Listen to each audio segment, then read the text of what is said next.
these with Death Trap. Should be okay. Okay, Death Trap, Poison Trap resets. Okay, that's one lead down. Two left. What is good, you guys? I'm gonna go ahead and release the most updated poison penetrating shot build that I have. This is the same build that I have been completing tier 70. The highest I've done is a 74. Okay, so tier 74 nightmare. That being said, with Rogue, you get one shot. Pretty much anything after like 65, you get one shot by almost everything. So this build is to counter those one shots. If you engage mobs and CC them instantly, they don't have a chance to one shot you. So that's essentially how you have to play this build. You CC and do as much damage quickly as possible with Poison Imbue, or keep your distance with Poison Imbue and Pin Shot until you're ready to engage in one combo. And then once you're ready to one combo and engage, you have to permanently keep them CC'd. Otherwise, like I said, you're gonna die to a one shot. That's the only way to play Rogue that I found above tier 70. They don't have Fortify like some of these other classes to push to like tier 100, but I'm definitely gonna push to tier 80. And as I push higher than 74, I will keep you guys updated. But as for now, this is the most up-to-date build that I have. So let's hop into it. We're gonna start with our skill tree. There's been a lot of changes since my last build. Punctures level 1. We have sturdy and siphoning at level 3. Siphoning, obviously, for the healing. You absolutely need this healing just to keep up sustain. You absolutely need the CDR, the close damage reduction. Penetrating shot, I have it at 8. This should be 9. I'm missing 1 point from my gloves. I don't have perfect gloves yet. Having a really hard time with RNG in this game. Weapon mastery is 3. Shadow step, I have the stun. Usually I thought this stun was just for PvP, but it's actually necessary for PvE and 70 plus, because you shadow step in and you don't stun the elite, he's gonna kill you. Shadow stepping into a stun, into a poison trap knockdown, into a pin shot, into a death trap is like your main combo to take down elites. That is, you have to, it's a perma CC combo that takes down elites. And without it, there's a lot of enemies you probably never kill because you wouldn't have enough CC. And you can't one shot it. It's either one shot things or CC lock it. If you can't one shot, you CC lock. So poison trap, I have that for the most poison damage possible. Exploit and malice for the vulnerable, and the execute for healthier, extra damage to healthy and injured enemies. I have +8 on my poison imbuement, but I'm gonna bring this higher. I'm gonna get this to +12, but I need +3 on my helmet. I do have a helmet, but I just don't really want to roll for stats at this point because it costs a lot of gold. What I'm gonna start doing is just farming 3, 4, 5 pieces of of gear that I want, and then check and compare the stats and do it that way instead of just trying to make one piece what I want, because it gets really expensive if you don't get the stats that you want. You keep re-rolling and re-rolling. I've wasted millions. So, but yeah, this is at +8 now, but it will be at +12 once I get a new headpiece. And then deadly venom, obviously, for that extra poisoning damage. This is how you one shot poison imbuement into 3-stack pin shot. If this doesn't if you can't one shot a target with this, that's when your death trap and poison trap reset combos go off, because you keep everything perma CC'd. Okay. And then you have precision imbuement. Okay.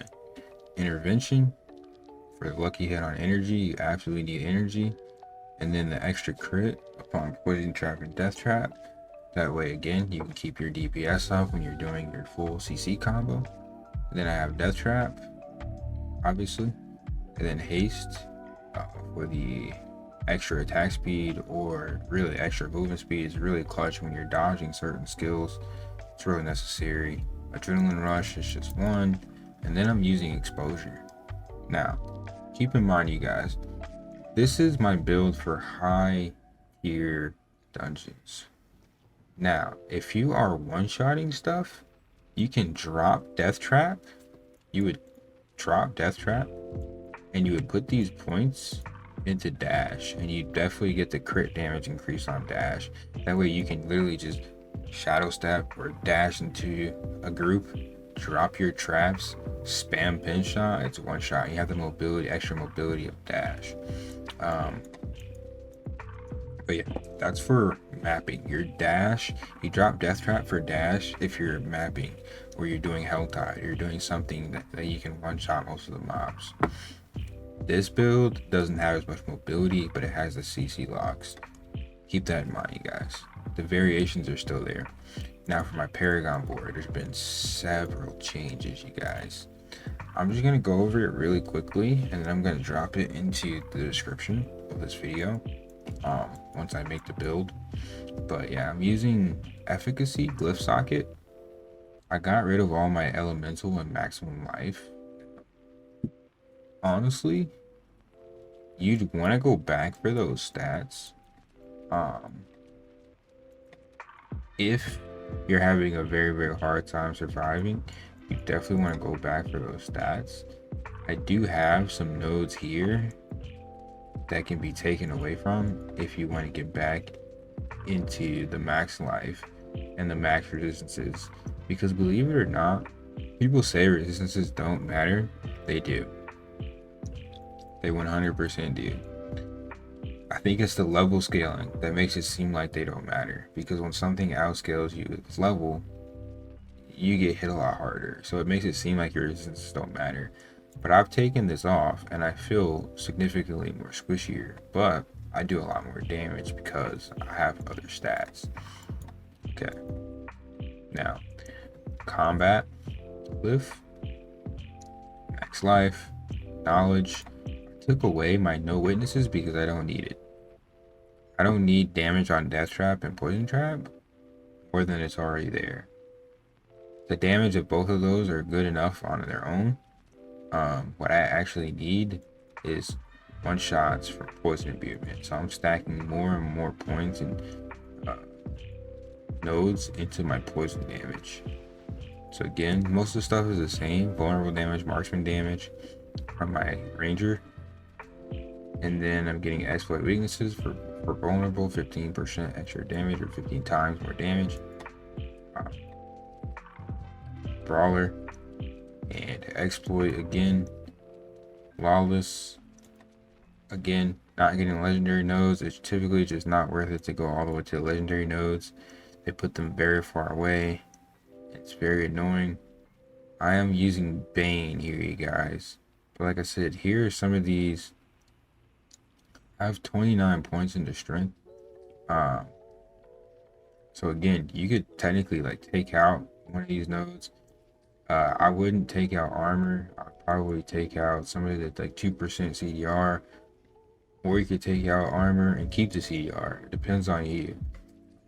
But essentially, these are the nodes that you would change if you want the extra life and the extra resistances in your first Paragon Board. But for me, I'm just going for a little bit extra armor. And then again, Bane. Bane is the largest change to my Paragon board, I would say, because I'm getting 43% extra poison damage, and this isn't maxed. Once it's maxed, it's going to be over 100% extra poison damage, I believe. And I'm getting ranger 30% damage to distant enemies, so that when I kite, I'm getting damage. And then also, again, you know, people will say, why do you have both brawler and ranger? Because when I shadow step in, I'm close, and I'm not gonna move because I'm just gonna perma combo them with poison trap, pin shot, death trap, pin shot. And then if I'm kiting, I'm gonna be in distant. So I need damage bonuses in both close and range with this build, because sometimes you're close with traps, sometimes you're far with poison imbue. It's best to have both. And sometimes even when you're close in a pack in lower tiers, you can tank 50 mobs and there can be a mob, you know, a couple feet away, distant, and you're damaging close and distant in the same combos. That's the whole point of Pin Shot. It's full map AoE damage. Alright guys, those are the major changes to my build. Fluidity, and then because I finished map completion completely, I now have Imbuer, which gives me 15% imbue damage. My stats, I need more dex. I don't have dex on my main hand, so I can't get the extra 15% bonus. Once I get dex on my main weapon's not perfect. Once I do that, I can get the extra bonus from this, and I can go a slot for some more strength and just finish this out. But because I don't have a dex on my main weapon or dex on one of my armor pieces, I'm really struggling to get this node. But this is really key important. I need to get this node bonus unlocked. And then also the 20% extra damage for that imbued element for 6 seconds. That is huge because it's boosting my poison trap damage and it's boosting my poison imbuement damage, you guys. That is my Paragon board. Still using combo points. This is my character. 11k attack power, 9k armor, 11k life. These stats can be boosted, but this is where I'm at right now. I'm trying to go over my gear. Resistance to all elements, DR, damage, +3 ranks to all imbuements. This is very, very, very, very important. My headpiece, cooldown reduction, intelligence, armor, crowd control reduction. Crowd control duration, I'm sorry.